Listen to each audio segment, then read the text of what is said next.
But today you get a trophy for everything. You don't have to do much because maybe you don't have lights. I grew up with no lights and my homework still had to be done because my teachers were not putting up with it. But today everything is so soft. Everything is so accommodating because we feel so sorry because ... slavery.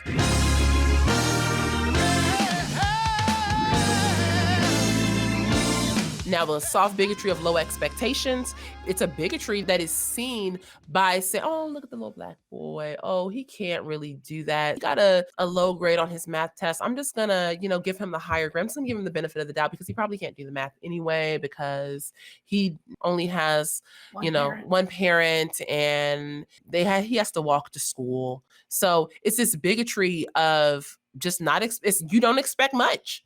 And that doesn't set people up for success.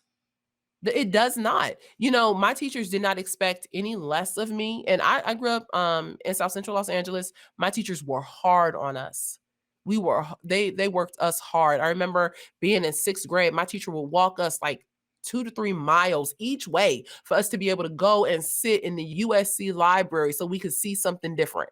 And when we came back home, we was tired as heck. When we got back to that school campus, we still had homework to be done. We still had schoolwork to be done. There was no, you're not going to. But today you get a trophy for everything. You don't have to do much because maybe you don't have lights. I grew up with no lights. I grew up with no gas in my house, no lights in my house. And my homework still had to be done because my teachers were not putting up with it. But today everything is so soft. Everything is so accommodating because we feel so sorry because ... slavery.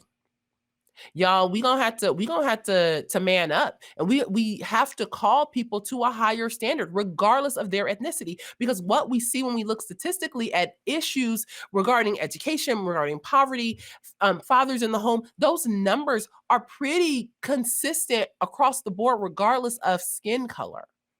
So when you see someone who is struggling with poverty, gang violence, domestic violence, and the issues that creep out of that, whether white or black, those statistics and those numbers are largely the same. It's not that black kids who grew up in poverty have it so much worse than white kids who grew up in poverty. We see a lot of the same issues. But for the black kid who grows up in poverty, there's this low expectation. We don't put the same level of expectation on that child. So then I almost said something. Then when the ish hit the fan, that child don't have the gumption within himself to stay level footed.